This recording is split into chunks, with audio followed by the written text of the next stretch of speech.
Okay, as we reach the end of these 2 days, I'd like to thank you. At last, my turn to thank you, all of you, for your papers, which have sparked so many interesting questions and lively discussions, obviously, and raised so many thought-provoking questions. I'd like to thank the chairs for their kind participation, the students, we have 2 of them, 3 at one point, and colleagues who dropped by. The aim of this final roundtable is to take up some of the issues that had been already raised during the panel sessions, focusing on questions of methodology and object definition. As we discussed the topic of this roundtable by email, a few points were raised which will be addressed in the following order. First, Benoît, Tadié, will talk about the switch in modernist studies from the little reviews to the hegemonic modernist magazines. Then Mark, Morrisson, of course, I'm not going to say the last name, that's formal, sorry, will touch on the limits of modernism in the approach to periodical studies, and he will also say a few words on the scientific culture of the period as it emerges in the periodicals.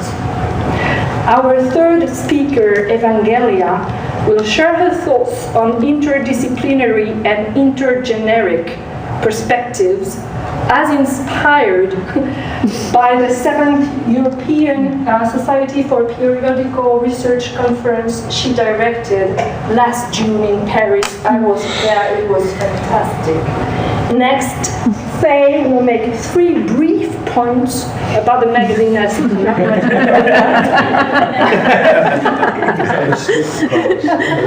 Then David will talk about studying periodicals through the history of professionalization, centrally but not solely through the writing professions. And finally, Céline will say a few words about the biases of digitization, selection, interpretation, and access. And we expect some contention with Brooks, maybe. Let's see. We have the floor. Well, thank you very much. I'm honoured to open this. I'll try and be as short as possible. 5 minutes, I think we gave ourselves to make our points. A lot of the points I thought about I think are now much irrelevant because a lot of what was said during these 2 days have addressed them, gone way beyond actually what I had thought of saying myself. So I'm a bit of loose ends to find things to say, and we're all. I think we've learnt a lot more from what was said already than we can hope to add now. But one thing I wanted to try and address a little to make perhaps a counter argument to what has been the main thrust of this conference was that the switch, as which Mark outlined yesterday, between or from rather little reviews to not just big but even modernist magazines as a whole, has in a sense obscured the dynamics of the magazine field as it was perhaps perceived by the actors at the time when the magazines were themselves produced. In particular, for example, the emphasis by Lawrence Rainey on the fact that there was money in the little mags, or the emphasis by Donald Harris that there was modernism in the big ones, has tended to erase a kind of distinction that we sort of grew up with, we might say, between the small and big. And a kind of antagonism that I thought was very real, or at least perceived as such, at the time when these different kinds of magazines were being produced. So, in a way, big magazines have been presented as connecting, mediating, reconciling, not just avant-garde literature with high or middle-brow public, but also the elite and the mass reading public. And I think that when we go back to the kind of historical experience of the time, we get a feeling, on the contrary, that big magazines, as seen from other players, of course, point of view, were rather obstructing, obfuscating, disconnecting the elite from the mass audiences. So perhaps we should try and integrate in our methodology something that has been not so much prominent in the talks we've heard, which is perhaps the social history, the readership, who read what, in what ways were the publics, the reading public segmented into different classes that perhaps might have been antagonized by certain kinds of publications rather than simply seduced or attracted by them. And the rest of my 5 minutes, I've already used 3 of them, will be dedicated to reading this long quotation from a New Masses article. Of course, it's easy to talk about class war when you deal with New Masses, a Marxist periodical. I don't know if it qualifies really as quality, avant-garde, small, medium, big. The height of its circulation was 100,000 during the Depression years. But it was, as you know, a very specific kind of publication with a very critical approach to the rest of the field.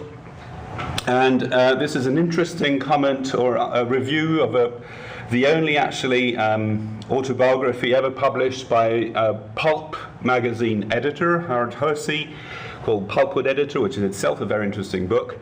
And in it, the author from New Masses deplores the fact that the masses read the pulps, and then he says, it's a bit strange they should read the pulps because the pulps are actually much more expensive than the slick magazines, which cost only 5 cents, whereas the pulps cost about from 15 to 25. And it's even more strange that the slicks should cost only 5 because they're much more lavish than the pulps, and their margin of profit is in fact much bigger, although they sell at a much smaller price. So I'll just read the argument. The end of it, of course, the explanation for these two paradoxes, he says, the fact that the working class reads the pulps and the fact that the pulps are more expensive than the slicks. He says the explanation is the vast revenue the slicks get from advertisers of automobiles, grand pianos, high-priced radios, motorboats, air conditioning, cruisers, and we're off for your next project, and other items out of reach of those who read the pulps. Hence, these merchandisers scorn the pulps as advertising mediums and lavish their appropriations on the slicks. At the same time, these potent gentlemen, with both eyes fixed on the prosperous middle class, mold the content character of the slicks with the hearty cooperation of the money men who own the magazines.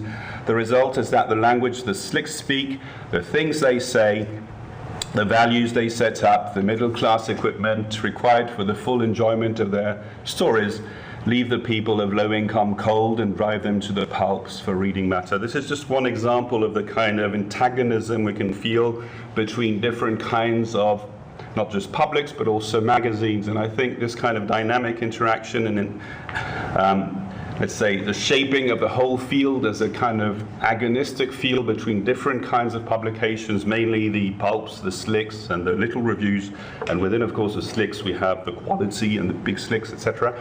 This again is something we might perhaps focus a little more on when we address the middle brow section of the magazine market, and also see them not just as some kind of bland terrain for compromise between different extremes, but rather as some kind of very powerful actor in the field and actually dominated the culture of the time. Stop here. I've done 5 minutes. I probably am not going to take my entire 5 minutes because I think everything I wanted to say about this distinction between little and big magazines has already kind of been said now.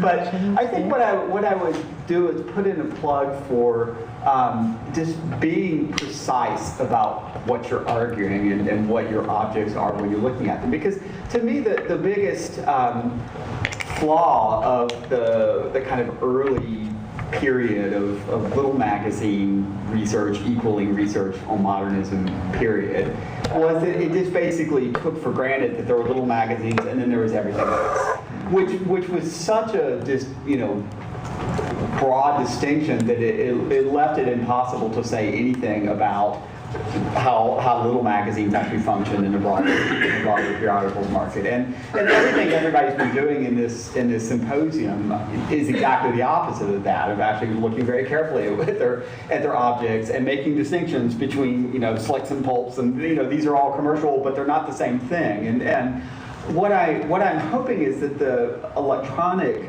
tools that people in this room are way better in using than I am, but that are becoming more and more accessible, is going to make it even easier to be both precise about the kinds of claims one's making, but also able to take that look from 10,000 feet up and see something that you missed by, to see the forest and not the trees at that height. And that's that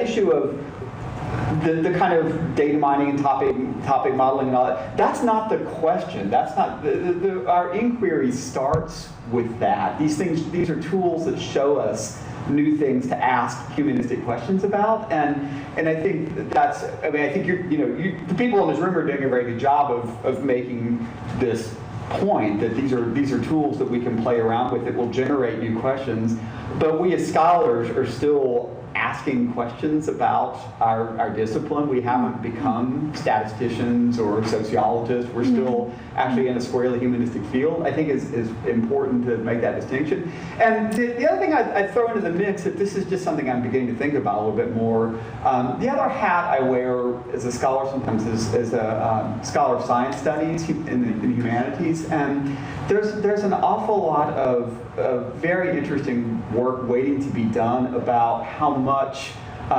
scientific research is metaphor-driven. There's an extensive scholarship on this, but I think another periodical place to look is to begin syncing up broader kind of popular science tropes with actual scientific journal articles. And I don't know how to do this yet, but I think this is a project that would not have been doable at all 15 years ago, and maybe is now. So I'll let you know in 5 years whether this has led to anything or not. So I'm just going to cede my time to everybody else, but I'd be happy to talk about any of this stuff if we go on. Thanks very much. Well, thank you very much for inviting me for this, and also thank you for your patience. I hope I'm not going to try it too much. What I have to say actually about periodicals stems mainly from the beneficial effects of collaboration, not so much from my personal work. I have done, of course, personal work on that, but I've made a little picture of this. It goes back to heated debates among PhDs in the 80s up to what Anne mentioned, the ESPRI conference, European Society for Periodical Research, last June. And in some of these seminars, meetings, work meetings, or conferences, etc., I've met a few people here, and I keep meeting them. I keep meeting other scholars. What I would like to do first thing is to strongly underline the beneficial effects of these collaborations and the positive influence these debates have had on the development of methodologies we have tried to shape, use, or apply. The broader scope has been to adopt this comparative and interdisciplinary perspective, and of course none of us can do it on his own or her own. But of course, it has also counterproductive and negative effects and burdens I would like to mention briefly. One is that editing varies so much from one publication to the other and from one country to the other. The second, so we have to realize this, and allow for it. And also, language barriers for most scholars are real. Cost burdens of translations are real, and there are strong publishers' limitations to such projects. For instance, this bulky book we did, it took us 4 years. It's nearly 1,000 pages. The publisher changed the style twice in this period, and 42 contributions. We did really very close editing and the structure of the book, etc. Just as well, it was two of us, and we were planning to have an online commented collaborative bibliography on this topic, and it never happened. It would have been a useful tool. So our aims have been several. I just want to mention three. One is map out European cultural history in constellations and in disruptions. Also enhance comparative studies and cultural transfers, circulation, reception. We have talked a lot about this today, and gradually open up the specifically European field of our considerations to other areas. And I had a short experience of this in the last conference, because actually when either of the Americas are concerned, when American periodicals, in the sense of either American, US periodicals, or Argentinian or Brazilian periodicals, these come very easily into the field we consider, when we are doing Europe. But it is much more difficult to cope with the Arabic world when it is introduced, and it becomes really an issue. And we tried to open the conference last June that way. It was not really a success. There are, of course, a few objective reasons, but I think it would be a good idea to see whether these methodologies we have been working on work really on spaces, on geographical and also cultural spaces that function on a very different basis. If we look quickly at methodologies, I would rather say we have used a range of tactics, gambits, or changing tracks, trying to see how periodicals react to these questions. The first one was the image, which made us, of course, look at materiality and at the content at the same time. Another one was cultural spaces, how periodicals link to galleries, etc. A very difficult and also productive one is the idea of networks, which we extended from the usual idea of a man and his network of relations to networks of circulation, actually, to networks of forms, shapes, images, texts, ideas, etc. And digitization, of course, came in, access, limits of digitization, physical material, the need to still work with both both objects. That's Philippe Leu's PhD in 2016. Question the big versus the little magazine, and I refer you to the special issue in the Journal of European Periodical Studies in 2016, because in the introduction there is a long comparison between Rémy de Gourmont, who was inspirational, I think, for Ezra Pound, and of course Ezra Pound's article, and one of the ideas is that a little magazine, and I quite agree with Benoît, a little magazine, we need to keep little magazines as an idea, but not as a methodology. These are two different things. When we shape a methodology on a kind of ideal little magazine, this is where the problems start. But when we consider the little magazine as a media stance, we would discuss this already yesterday, then we can move around because it was successful, it meant something, it was carried on, etc., etc. Now, how these things function is a very different debate, I think. For instance, if you take Taches d'encre, ink blots by Maurice Barrès, this is 4 issues done by one man. So it's a typical little magazine. It was advertised by sandwich men on the boulevard, So it's a media stance. I do insist on this. And then, lastly, we try to work on both artistic and literary reviews on one hand and scientific periodicals on the other. We started, and I'm very happy you took up the issue there. We did some work on this in the last conference. We are planning to have a seminar. Perhaps you could come along. And actually, the idea to do this came from a conference on periodicals in Athens. where they were discussing the model they used to describe the content. They had a very narrow model that focused on art and literature in periodicals, and they had a sort of comprehensive model. And they finally used the comprehensive one. What was impressive was that what was named other, not art, nor literature, was 80%.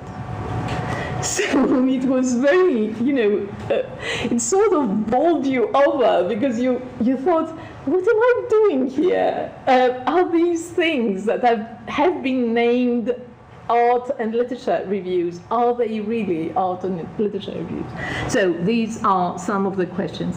I think I'll skip the next, why periodicals, we all know why periodicals, and I'll just come to the last question, which is, how are we to consider periodicals among media?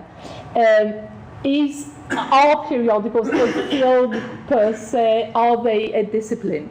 And the reason why I would like to ask this question is that Peter Brooker and Andrew Thacker, with whom we have done some work, have used the expression periodical codes in their general introduction, and this expression was obviously shaped on Jerome McGann's linguistic and bibliographic code Mark talked about. But I think it produces in the end a sort of problem, in the sense that code refers to a cipher or to a particular system, and in linguistics it refers to the use of different languages, code switching, secret language, asking for explanation, etc., etc. So the question is, might periodicals be more encoded than the press, for instance, or books? Should they be disconnected from the daily press or from the book trade? And the answer to this question would have to come from weighing what we lose and what we gain from each stance. I personally do not have, a definite answer, but we should ask ourselves what we lose and what we gain. Even the most obscure periodical, a single issue review, exists through exchange. And the circulation phenomenon is something to be taken seriously into account. And lastly, it seems to me that periodicals are not a discipline, but as Robert Scholes puts it, a new area for scholarship, which was brought about by cultural and digital turns. So our idea of this Europe of Reviews and the Tigger seminar is to make disciplines cross, exchange views and interrelate, not create yet another specialist's field. Because discipline is a strange thing. Discipline implies rules and sanction. The metaphor of discipline is very, very strong. The connotations are very strong. And if we turn the periodical studies into a specialist's field in its effort to be peer recognized, such a discipline would have to define rules, scopes, aims, issues, etc., etc. And we already have plenty of those, quite enough to consider periodicals and understand what they are and how they work. Instead of creating yet another discipline, I would argue, how about seeing how periodicals challenge our disciplinary criteria, because what makes them fascinating is such a vast range of media they imply. If we think of periodicals in the ecology of print and visual culture, we began to read them as cultural objects. That is the way we may read books and prints across time. Thank you. That's right. Yeah, I just wanted to really add one area where I thought we might pay a bit more attention, which is about the magazine as a collaborative product. So I don't just mean a collaborative text with different authors and artists, but actually an enterprise. And I think one of the things that really distinguishes the big magazines is they have a bigger staff and a lot more people are involved. And I wanted to just draw attention to this book, Design in the Modern Magazine. It's edited by Ainsley and Ford. And they talk in this about the division of labour between the different categories of people that work on magazines. And I particularly like their comparison of the magazine with the interior. They say we could think of the magazine as a complex designed entity.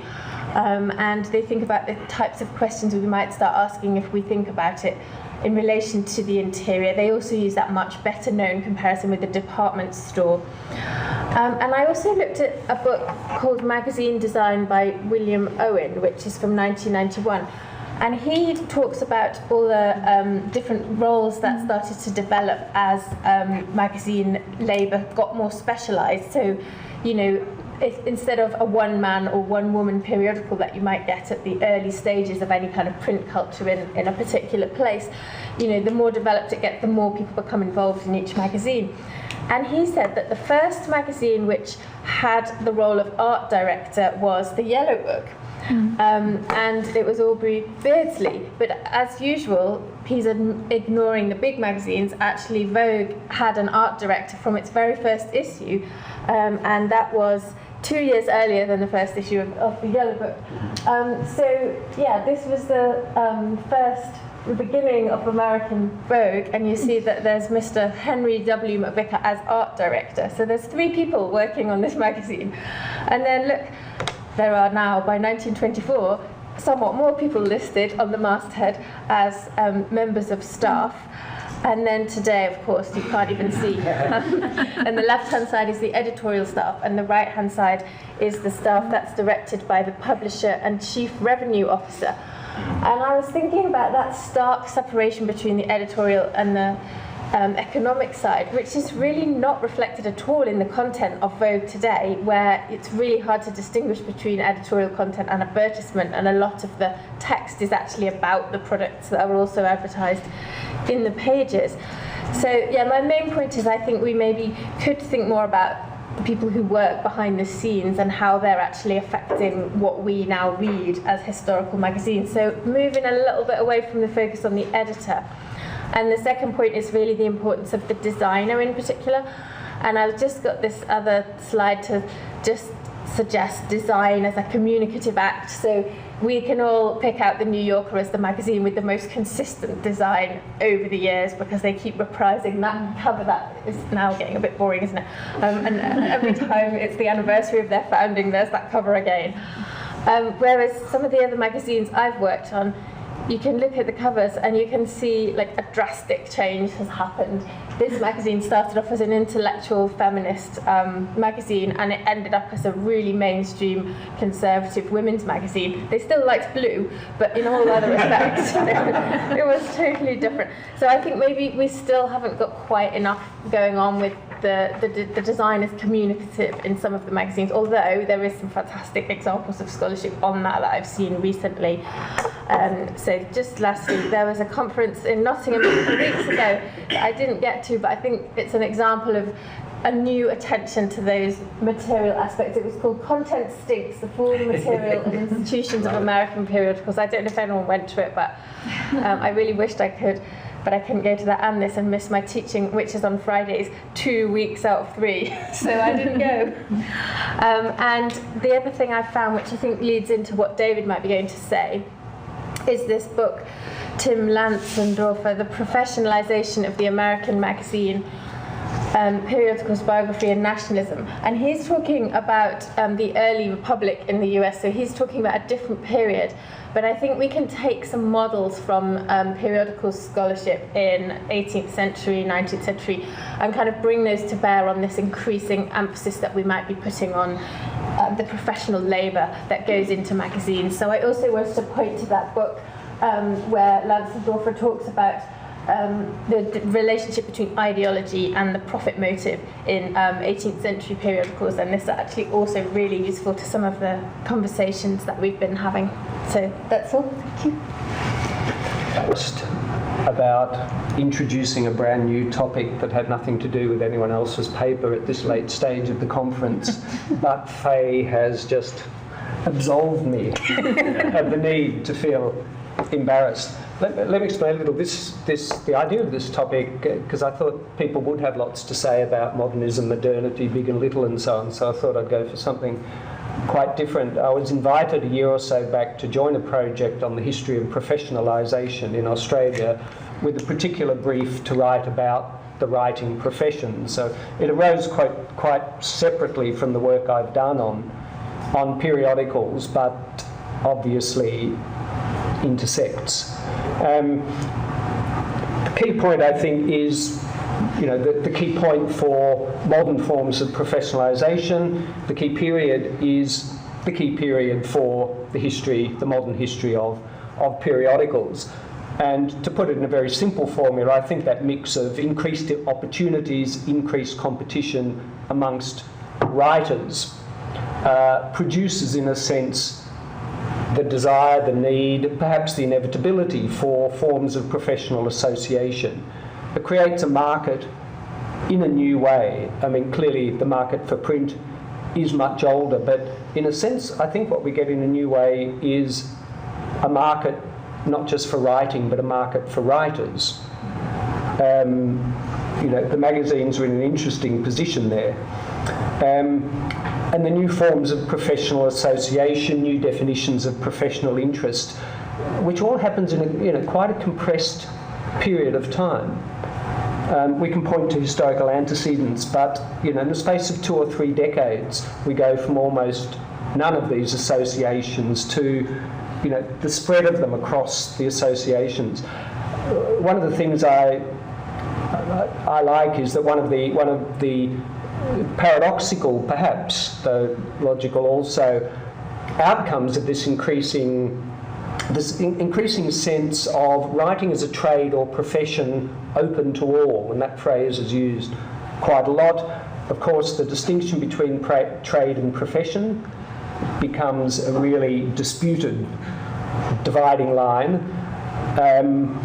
But one of the evidences of this is actually the boom in writing courses, writing how-to books for amateurs, for would-be writers, for freelancers, would-be freelancers. My favourite is this Australian book, Why Editors Regret, the wonderful title, First Aid for the Freelance.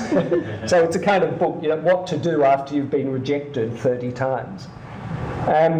So this period of association, I'm sure you're familiar with many of these dates, but it is quite interesting to put them all together and see that relatively short space of time. And they all have complicated histories, and I'll mention some of those in a moment. Part of my inspiration comes from this book, Harold Perkins' The Rise of Professional Society, which is about England. It applies, I think, well to Australia, to America as well, I think, with some qualifications to do with different forms of class trajectory and of the availability of higher education, I think. But in essence, his argument is that class society reaches its peak, its advanced capitalist form, in the period 1880 to 1914. Over that period and then subsequent to it, we start to see a split in the middle class itself between the established middle class and a new, more mobile, more cosmopolitan professional class. A class that, in a sense, exists by a certain bluff. It persuades society that society needs its forms of expertise, that these can only be required by forms of specialist training, and you need to pay for them. Later, sort of from the 30s onwards, he analyses a split in the professional class itself between partly private, public, but also that's partly between technical and those the more humanist areas, and this is where a lot of the professions, really from forms of administration through, financial administration through to advertising. I mean, I could have added the professional associations for advertising executives and designers that are formed at this period as well, but also groups like teachers, librarians, and the writers' associations that come into place in this period. For magazine history, I think to date, though there's been a few examples in the last couple of days to qualify this, there has been a greater focus on textual visual content, editors, editorial platforms, and on readers, rather than on writers, beyond tracing the course of celebrated writers into and out of the magazines.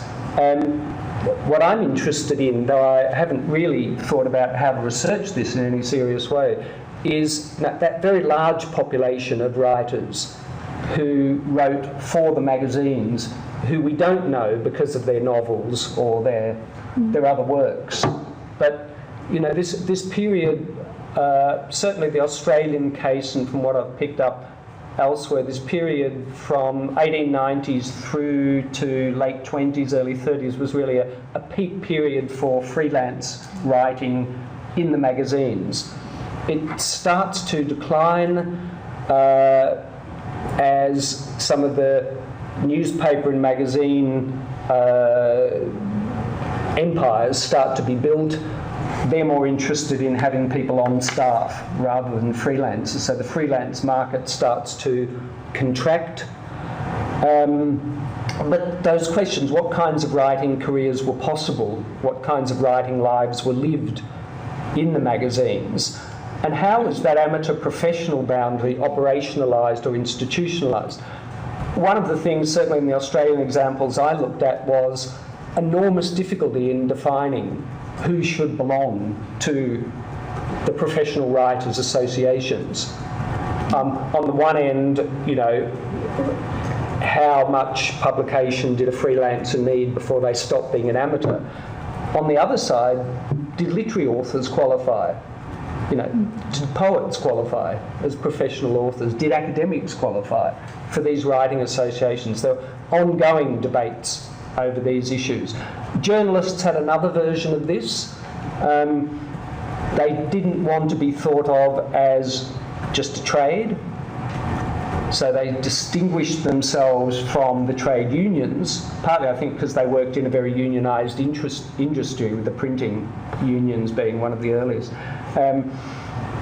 But also they never quite managed to form themselves into a profession, I think, until much later. It's really 1960s, 1970s where this starts to become relatively unambiguous for them. Okay, I'll just go through this quickly, but some of the key factors in professionalisation. The emergence and forms of association. So the first thing you have to do is find out a way of defining who belongs and who doesn't, who's in, who's out. That usually means forms of credentialing. Again, very difficult for writers.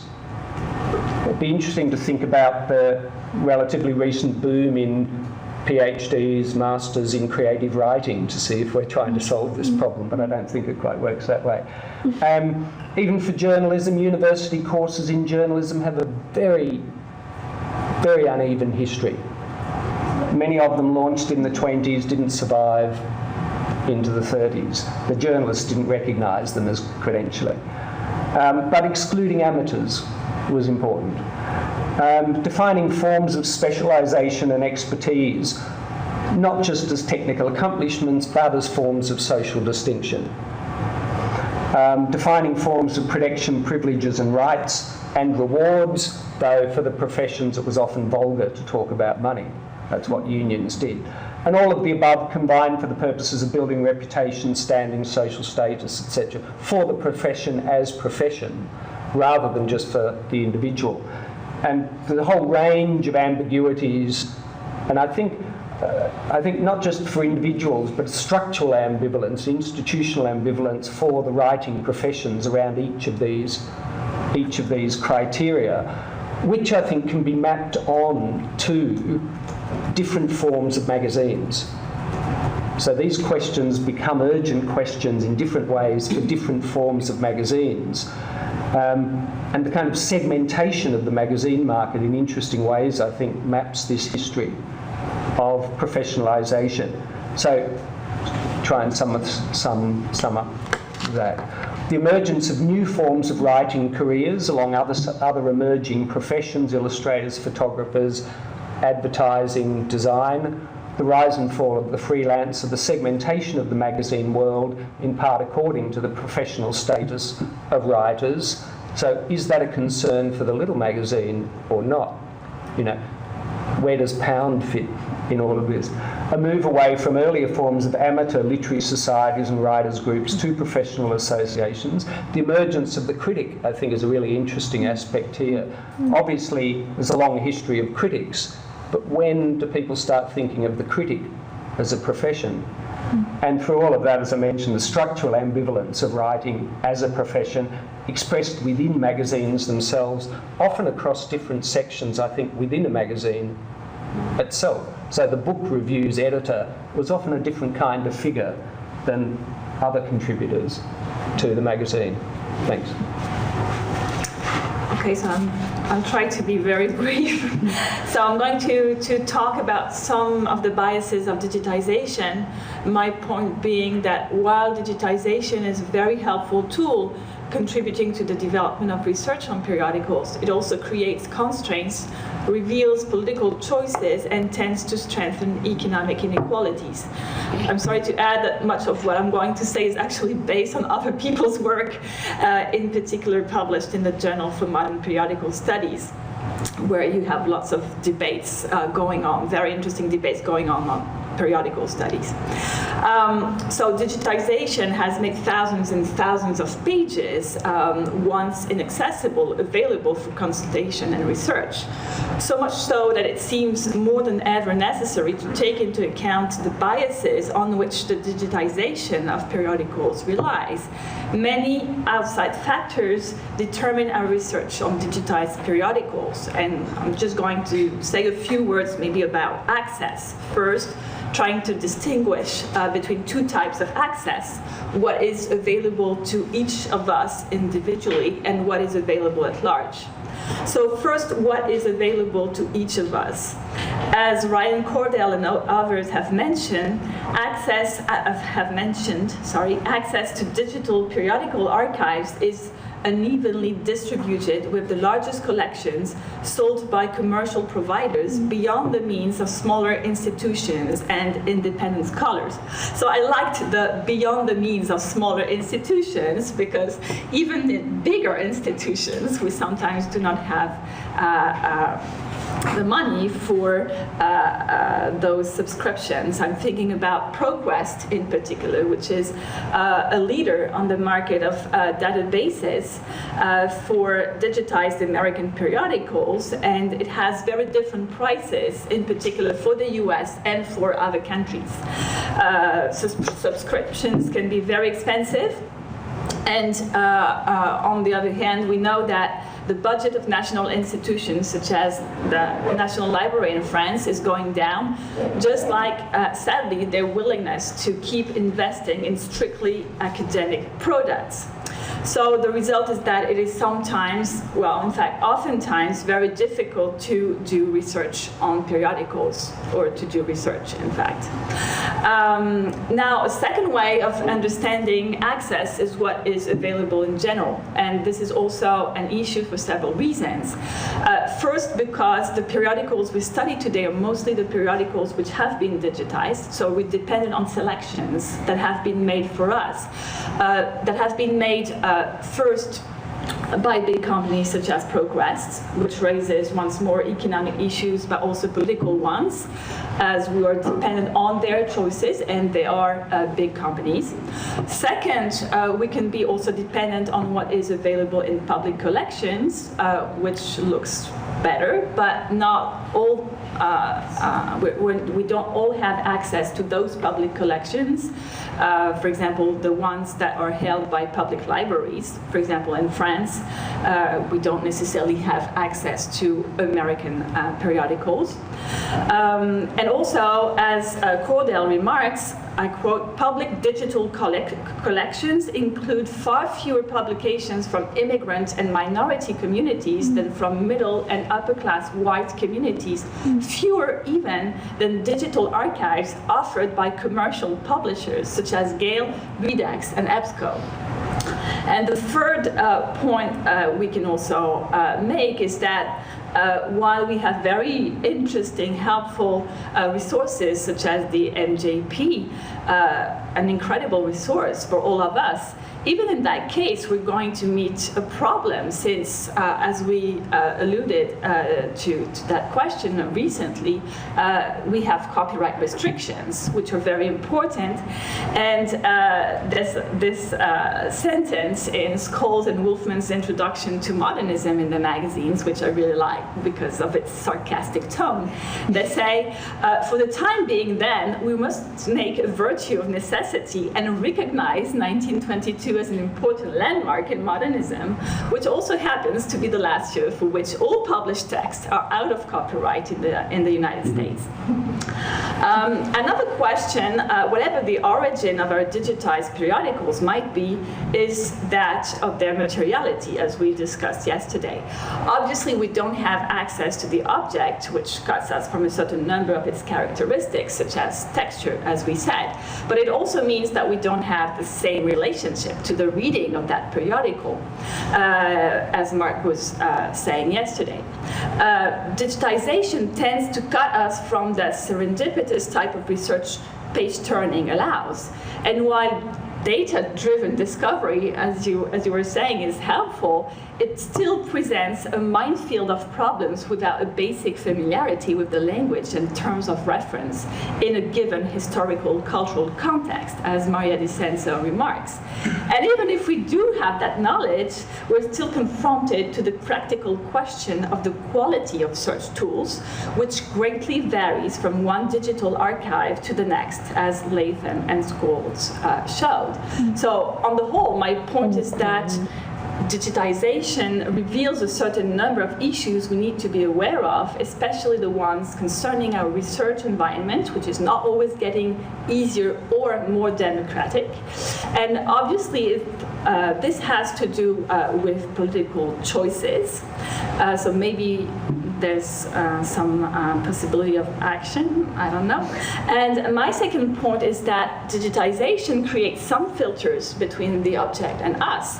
And I'm not just talking about the difficulty to access the materiality of the document, but about the fact that we're implicitly oriented towards some periodicals rather than others, and our students too.